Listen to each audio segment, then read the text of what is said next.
Hello everyone, welcome to my channel. दोस्तों, मेरे channel में आप सभी का स्वागत है और जो न्यू सब्सक्राइबर हैं उनका हार्दिक अभिनंदन है। दोस्तों, कैसे हैं आप सब? मैं अंकिता जबलपुर से कर रही हूं आप सबका स्वागत। नवरात्रि शुरू हो रहे हैं और आप लोगों को नवरात्रि की ढेर सारी शुभकामनाएं। ये वीडियो एक दिन पहले अपलोड करूंगी क्योंकि इसमें बहुत सारी चीजें आप लोगों के साथ में शेयर करने वाली हूँ। इस नवरात्रि हम लोग क्या कर सकते हैं, हमें क्या करना चाहिए, बहुत सारी बातें जो है ना न्यूज़पेपर में निकल रही है, वीडियोज में हमें देखने को मिल रही है, चैनल पे भी हम लोगों को दिखाई देता है, न्यूज़ चैनल पे भी आ रहा है। मॉर्निंग में जब आप न्यूज़ चैनल लगाएंगे तो आपको बहुत सारे ज्योतिषी बैठ के तरह तरह के टिप्स देते हुए नजर आएंगे और सभी को सुनना मुझे तो बहुत अच्छा लगता है क्योंकि क्या मैं करती हूँ, क्या मैं नया कर सकती हूँ, ये सारी चीज़ों पे मेरा ध्यान जाता है और मैं करना चाहती हूँ। अगर कुछ मेरे हाथ में होगा कि हाँ ये हम कर सकते हैं, इससे घर में सुख समृद्धि आएगी, तो बिल्कुल मैं करूँगी। यूजुअली मैं करने के बाद अपने वीडियो में शेयर करती हूँ तो कई लोगों के कॉमेंट आते हैं कि आप जब करने वाले रहते हो उससे पहले बता दिया करो। तो कुछ खास चीज़ें इस नवरात्रि में करने वाली हूँ, कुछ देवी मैया को समर्पित करने वाली हूँ। उसका क्या लाभ हो सकता है, क्या लाभ होता है, क्या लाभ होगा, वो सारी चीज़ें मैं आप लोगों के साथ शेयर करूंगी। लेकिन एक बात सबसे पहले मेंशन करूंगी कि आपकी इंटेंशन हमेशा अच्छी होना चाहिए। आप देवी मैया को रुपए सोना चांदी में तौल दो, मगर इंटेंशन अच्छी नहीं है, आप अंदर से किसी का बुरा चाहते हो, तो वो वैसा मत करो क्योंकि देवी मैया को वो स्वीकार्य नहीं है। देवी मैया अमीर गरीब ऐसे डिवाइड करके लोगों की नहीं होती हैं, वो सिर्फ भाव की भूखी होती हैं, श्रद्धा की भूखी होती हैं। लेकिन कुछ ऐसे छोटे छोटे उपाय होते हैं जो हम अगर करें तो हमारे घर में सुख समृद्धि बरकत हमेशा बनी रहती है। वही चीज़ें मैं आप लोगों के साथ आज शेयर करूंगी। मैं जो इस नवरात्रि में विशेष करने वाली हूँ वो है प्रॉस्पेरिटी के लिए और मेरे जितने भी काम में बाधा आती है उसे दूर करने के लिए। तो ये चांदी की बनी हुई लौंग मैंने मंगाई है। इसमें से 2 लौंग को मैं नवरात्रि के पहले दिन कलश के साथ देवी मैया को अर्पित करूँगी, संकल्प लूँगी और संकल्प जो भी आपके मन की अभिलाषा होती है वही होता है और पूरे 9 दिन तक ये देवी माँ के चरणों में अर्पित रहेंगी। भसान वाले दिन मैं इनको उठाऊँगी और अपनी तिजोरी में उनको मैं रखूँगी। जब भी कभी कोई विशेष गतिविधि होगी, कोई विशेष कार्य हम अपने जीवन में करने वाले होंगे, वहाँ पर हम इस लौंग को चुपचाप अपने साथ ले जा सकते हैं। तो जितनी भी विघ्न बाधाएँ होती हैं हमारे कामों में, वो ज़रूर से सफलता उसमें मिलती है। लेकिन हमेशा याद रखिएगा, इंटेंशन सही होने चाहिए। किसी को नुकसान पहुँचाने के उद्देश्य से हमें इसका प्रयोग नहीं करना है। यही मैं इस बार खास करने वाली हूँ। इसके अलावा जो लोग पाठ करते हैं, दुर्गा सप्तशती का पाठ करते हैं या कुंजिका स्तोत्र का पाठ करते हैं, इवन दुर्गा चालीसा का पाठ करते हैं, उन सभी को मैं ये ज़रूर बोलना चाहूँगी कि अगर आपका उच्चारण सही नहीं है तो आप पाठ ना करें क्योंकि उसका वो फल नहीं मिलता है। सही उच्चारण होना हर चीज़ में ज़रूरी है। हमेशा हर जगह अगर आप अपनी बात अच्छे से नहीं रख पाओगे तो सामने वाला कैसे समझेगा ना। वैसे ही पाठ के समय में भी मैंने देखा है कई लोगों के उच्चारण सही नहीं होते हैं, सा की जगह श बोल देते हैं, कुछ भी रा की जगह ला बोल देते हैं, वो फ्लुएंटली बोलते हैं, उनको पता नहीं चलता। लेकिन मंत्र में ऐसा नहीं होता, पूजा पाठ में ऐसा नहीं होता। इसलिए किसी पुजारी विशेष का होना बहुत ज़रूरी होता है और हमारे यहाँ तो 1-2 पुजारी भी ऐसे आए हैं जिनका उच्चारण सुन के मुझे चक्कर आने लग गया कि यार ये कैसे उच्चारण कर रहे हैं, तो गलत उच्चारण कर रहे हैं। लेकिन आप पंडित पुरोहित को टोक नहीं सकते हैं। ऐसा नहीं है कि मैं बहुत बड़ी ज्ञानी हूँ, मैं भी उच्चारण सीखती हूँ। कैसे सीखती हूँ बताती हूँ आपको। मैं उस मंत्र को किसी अच्छे जिन्होंने उच्चारण किया है, जैसे पंडित जसराज हो गए, अनुराधा पौडवाल हो गई, सुब्बा लक्ष्मी हो गई, साउथ की जो हैं, उनका उच्चारण बहुत स्पष्ट है। विष्णु सहस्त्रनाम सुन लो, लक्ष्मी सहस्त्रनाम सुन लो, गणेश सहस्त्रनाम सुन लो, इनका उच्चारण बहुत अच्छा है। मैं उनको लगा लेती हूँ और उसे बार बार जब आप एवरीडे सुनोगे तो आपका ऑटोमेटिकली उच्चारण सही होने लग जाएगा। फिर आपने मान लो 1 महीना उनको सुना, उसके बाद आप बुक खोलो और उसके बाद एक एक लाइन जैसे आपके कान में वो चल रहा है, आप पढ़ना शुरू करो, देखो आपको 101% उसका उच्चारण आ जाएगा। मैं ऐसा ही करती हूँ। विष्णु सहस्त्रनाम मुझे इतना टफ लगता था कि मैं क्या बोलूँ, लेकिन आज की डेट में मैं बैठ के उसका पाठ कर लेती हूँ। मुझे टाइम लगता है, आपको उसकी ऑडियो मिलेगी 30 मिनट की अगर, तो मेरा पाठ जो है 45 मिनट से पहले पूरा नहीं होगा, कभी कभी 1 घंटा भी लग जाता है उच्चारण की वजह से। लेकिन रेगुलर करने पे, रेगुलर प्रैक्टिस करने पे वो आ जाएगा, बिल्कुल मुझे पूरा भरोसा है। लेकिन मैं केवल गुरुवार टू गुरुवार ही करती हूँ, एवरीडे मेरे पास इतना टाइम नहीं होता। अच्छा, अगर मान लो आप पाठ नहीं कर सकते हैं तो मेरी एडवाइस है कि आप सिर्फ उसका ऑडियो एवरीडे सुन लें। पूरे 9 दिन बैठ के अगर आप पाठ नहीं कर पा रहे हो तो आप उसका ऑडियो लगा लो, वो ऑडियो आप सुनो, उसका भी फल मिलता है। क्योंकि देखो, हम जब योगा करते हैं तो भी एक सॉफ्ट म्यूजिक लगाते हैं, म्यूजिक लगा के हम सो जाते हैं क्योंकि वातावरण वैसा हो जाता है। जब हम जिम जाते हैं तो हम थोड़ा फास्ट म्यूजिक लगाते हैं ताकि हमारी बॉडी भी वैसा रिएक्ट करे। तो धार्मिक कामों के लिए भी ऐसा वातावरण होना चाहिए। ऐसा अनुष्ठान कोई भी हम करें उसमें भी हमें एक ऐसा वातावरण बनाना चाहिए ऑडियो लगा के, ताकि हमारे अंदर से वो भाव भक्ति भी निकले। भले हमें कितनी भी चिंता हो लेकिन हमारा ध्यान थोड़ा सा डाइवर्ट हो। मैं ऐसा मानती हूँ और मैं ज़रूर से करती हूँ। तो वही सलाह आप लोगों को भी दे रही हूँ कि अगर आप पाठ नहीं कर सकते हो तो आप ऑडियो लगा लो, एवरीडे आप उस ऑडियो को सुनो और आप उसके बाद उस पाठ को फिर ट्राई कीजिएगा, आपका एक एक उच्चारण बहुत सही हो जाएगा। और पाठ करने के लिए भी मैंने दुर्गा चालीसा का पाठ कई बार किया है, लेकिन मुझे नहीं मालूम था कि मैं जिस बुक से उसका पाठ कर रही हूँ उसमें एक पूरी पूरी लाइन गायब है। मुझे किसी ने, मेरी फ्रेंड ने बताया कि तुम जो पाठ करती हो, जब मैं भी उसके साथ उस पाठ को दोहराती हूँ तो मुझे ऐसा लगता है कि कोई लाइन मिसिंग है, क्योंकि मैं भी रेगुलर करती हूँ। तो उन्होंने मुझे बकायदे वो लाइन बताई और मैंने अपने पुस्तक में देखा तो मुझे वो लाइन वहाँ पे मिली ही नहीं। इसका मतलब प्रिंटिंग में भी मिस्टेक होती है, यहाँ पे मेरी तो कोई गलती ही नहीं है।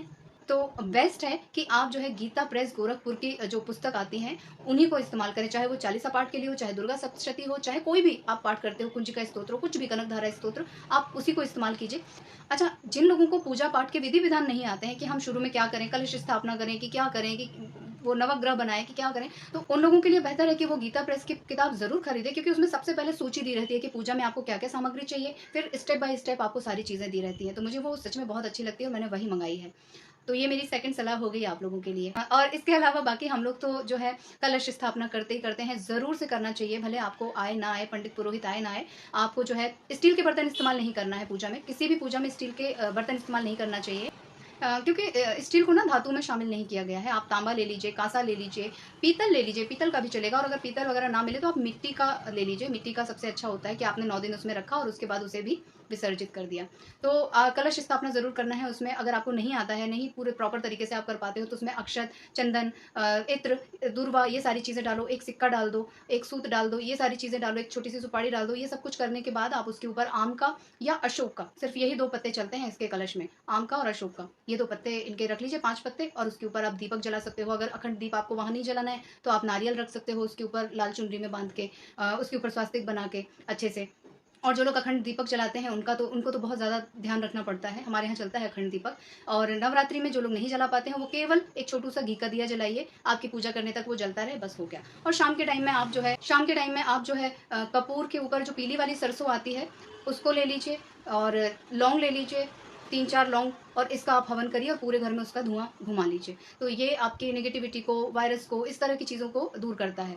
अच्छा होता है इस तरह का हवन, तो नवरात्रि भर आप ज़रूर कीजिए। अगर आपको नारियल का वो मिल जाता है ना, ऊपर का जो रेशा होता है, उसमें हवन कर दीजिए, और उसका तो वो तो वातावरण ही चेंज कर देता है, उसकी स्मेल इतनी अच्छी होती है। ज़रूरी नहीं है कि आप ही करें, घर में कोई भी कर सकता है। जैसे मेरे घर में अगर कभी मैं नहीं कर पाती हूँ तो मेरा बेटा कर लेता है, मेरे देवर कर लेते हैं, कोई ना कोई ज़रूर कर दे। पूरे 9 दिन आप कर लीजिए। अगर आप साल में पूरे साल कर सको तो ज़्यादा अच्छा है, अगर आप केवल शुक्रवार टू शुक्रवार कर सको तो भी अच्छा है। तो ये देवी मैया के हवन में पीली सरसों, कपूर और लौंग का विशेष महत्व है।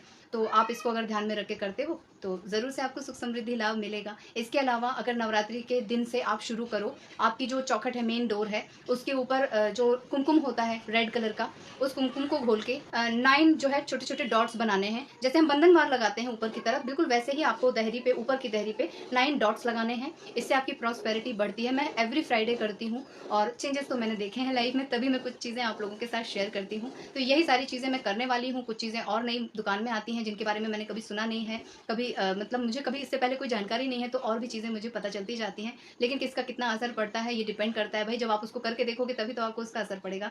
और वो जवारे कई लोग लगाते हैं, अपने घर में लगाते हैं, तो मैंने भी सोचा है कि इस नवरात्रि से मैं जवारों का जो शुरू करूंगी, और 9 दिन होने के बाद जब वो निकलेंगे तो उसे हम अपने आहार में शामिल करेंगे, उसे सिराएंगे नहीं। कई लोगों का मैंने देखा है वो लेके जाते हैं ट्रक में और देवी मैया के साथ उसे भी विसर्जित कर देते हैं नदी में या जहाँ भी। लेकिन मैंने इस बार ऐसा सोचा है कि उसे मैं कंटिन्यू करने की कोशिश करूंगी, कि जब हम उस जवारे का भोग कर लें, उसे किसी भी तरह सब्जी में जैसे भी मैं उसका उपयोग कर पाऊंगी मैं करूंगी, और उसके बाद उसे कंटिन्यूअसली बार बार उसे चेंज करती रहूंगी, ताकि देखते हैं, हेल्थ के लिए सुना है कि वो बहुत अच्छा होता है, तो ट्राई करके देखते हैं। तो मैं ये सारी सब चीज़ें करने वाली हूँ इस नवरात्रि। आप लोगों के साथ सब मैंने शेयर कर दिया है। झंडा तो सभी लोग लगाते ही हैं, हम भी लगाते हैं अपनी नवरात्रि में, और झंडे का भी कलर अलग अलग होता है। सिंदूरी कलर का झंडा अलग पर्पज से लगाया जाता है, रेड कलर का झंडा अलग पर्पज से लगाया जाता है। उसके लिए हम ज़्यादा नहीं सोचते हैं, हम बस लगाते हैं, जो भी आ जाता है वो चढ़ा के देवी मैया को और ऊपर अपने घर में लगा देते हैं। तो झंडे से मुझे एक चीज़ और याद आई है, आप लोगों के साथ शेयर कर देती हूँ, कि हम लोग अपनी शॉप में नींबू मिर्ची टांगते हैं। आपने व्यवसाय में देखा होगा कि लोग नज़र ना लग जाए इसके लिए नींबू मिर्ची टांगते हैं। कई लोग वो भूत टाइप का कुछ लगाते हैं। हमारे घर के आसपास जो अभी नया कंस्ट्रक्शन हुआ है, सब लोगों ने काले काले मटके के ऊपर आँख वाँख बना के गंदा सा मुंह बना के लगाया हुआ है, ताकि बुरी नज़र ना लगे, किसी की हाय ना लगे, कुछ इस तरह के टोटके की वजह से वो लोग लगाते हैं। लेकिन इसका जो ऑथेंटिक कारण होता है वो आज आप लोगों को मैं बताती हूँ कि हम नींबू मिर्ची क्यों लगाते हैं। लक्ष्मी मैया जो हैं वो समुद्र से निकली हैं, समुद्र की देवी हैं, और समुद्र से निकली हर एक चीज़ उनको बहुत प्रिय है, सिवाय नींबू मिर्ची के, यानी कि खट्टी चीज़ों के, क्योंकि उनकी सिस्टर का नाम जो है वो दरिद्र देवी है।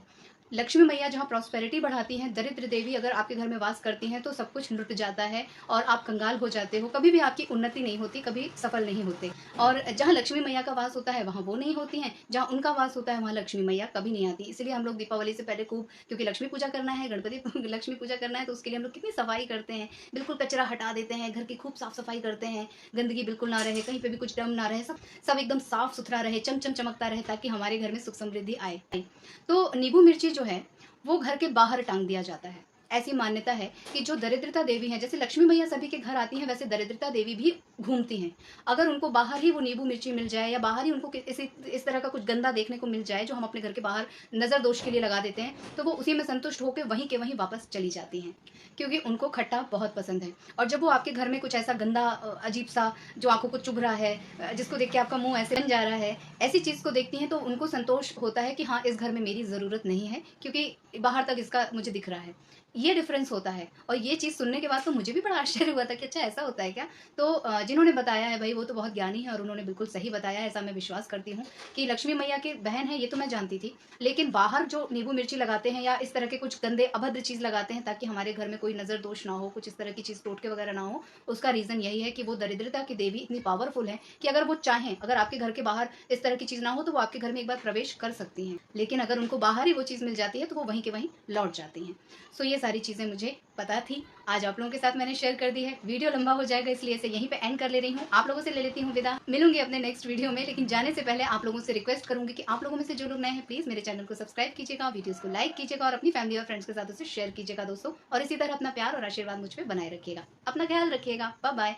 एक बार फिर से आप सभी को नवरात्रि की ढेर सारी शुभकामनाएं।